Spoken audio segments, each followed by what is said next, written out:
ધૃતરાષ્ટ્રના પુત્રના જન્મ અને નામ. વૈશંપાયનજી કહે છે, જન્મેજય, એકવાર મહર્ષિ વ્યાસ ગાંધારીની પાસે હસ્તિનાપુરમાં આવ્યા. ગાંધારીએ સેવા શુશ્રૂષા કરીને તેમને બહુ જ પ્રસન્ન કર્યા. ત્યારે તેમણે ગાંધારીને વરદાન માંગવા કહ્યું. ગાંધારીએ પોતાના પતિ જેવા જ બળવાન 100 પુત્ર થાય એવું વરદાન માંગ્યું. તેથી સમય જતાં ગાંધારીને ગર્ભ રહ્યો અને તે ગર્ભ 2 વર્ષ સુધી ઉદરમાં જ રહ્યો. તે દરમિયાન કુંતીના ગર્ભથી યુધિષ્ઠિરનો જન્મ થઈ ચૂક્યો હતો. સ્ત્રી સ્વભાવવશ ગાંધારી ગભરાઈ ગઈ અને પોતાના પતિ ધૃતરાષ્ટ્રથી છુપાવીને ગર્ભપાત કરાવી નાખ્યો. તેના પેટમાંથી લોખંડના ગોળા જેવા માંસપિંડ નીકળ્યો. 2 વર્ષ પેટમાં રહ્યા પછી પણ બહુ સખત છે એવું જાણીને ગાંધારીને તેને ફેંકી દેવાનો વિચાર કર્યો. ભગવાન વ્યાસ પોતાની યોગ દ્રષ્ટિએ આ બધું જાણીને તરત જ ગાંધારી પાસે પહોંચ્યા અને કહ્યું, અરે સુબલની પુત્રી, તું આ શું કરી રહી છે?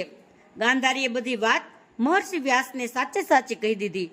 તેણે કહ્યું, ભગવાન, આપના આશીર્વાદથી મને ગર્ભ તો પહેલાં રહ્યો, પરંતુ સંતાન કુંતીને પહેલાં થયું.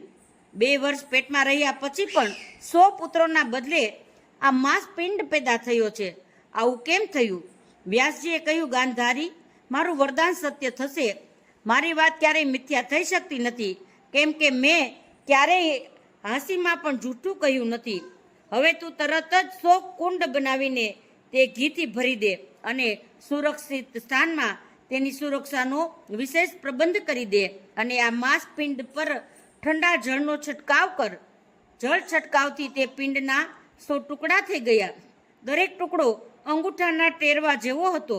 તેમાં એક ટુકડો સૌથી વધારે પણ હતો.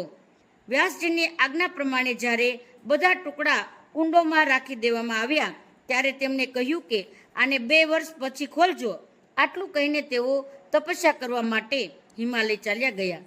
સમય પૂરો થતાં તે જ માંસપિંડોમાંથી પ્રથમ દુર્યોધન અને પછી ગાંધારીના બીજા પુત્રો ઉત્પન્ન થયા. એ વાત કહેવાય ચૂકી છે કે દુર્યોધનનો જન્મ થતાં પહેલાં જ યુધિષ્ઠિરનો જન્મ થઈ ચૂક્યો હતો. જે દિવસે દુર્યોધનનો જન્મ થયો તે જ દિવસે પરમ પરાક્રમી ભીમસેનનો પણ જન્મ થયો હતો.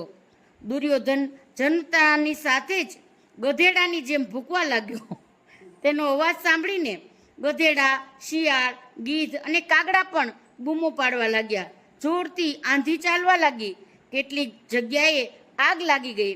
આ ઉપદ્રવોથી ભયભીત થઈને ધૃતરાષ્ટ્રીય બ્રાહ્મણો, ભીષ્મ, વિદુર વગેરે સગા સંબંધીઓ તથા કુરુકુળના શ્રેષ્ઠ પુરુષોને બોલાવ્યા અને કહ્યું, અમારા વંશમાં પાંડુનંદન યુધિષ્ઠિર જ્યેષ્ઠ રાજકુમાર છે.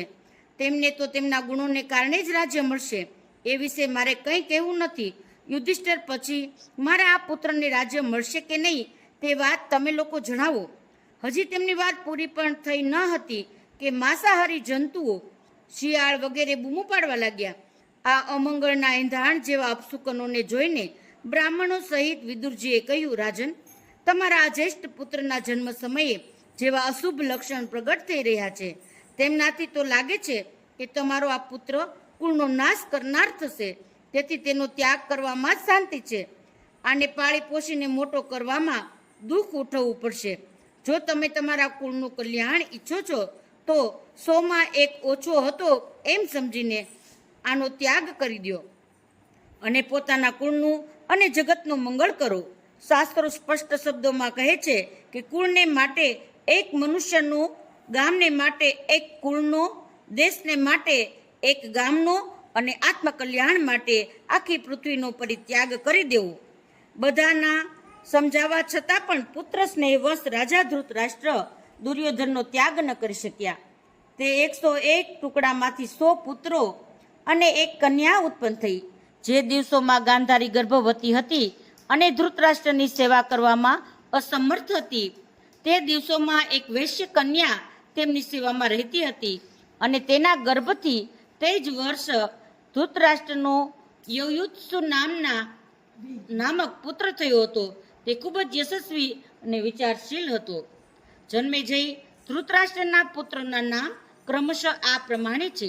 દુર્યોધન બધાથી મોટો હતો અને તેનાથી નાનો હતો યુયુત્સુ, ત્યાર પછી દુશાસન, દુષહ,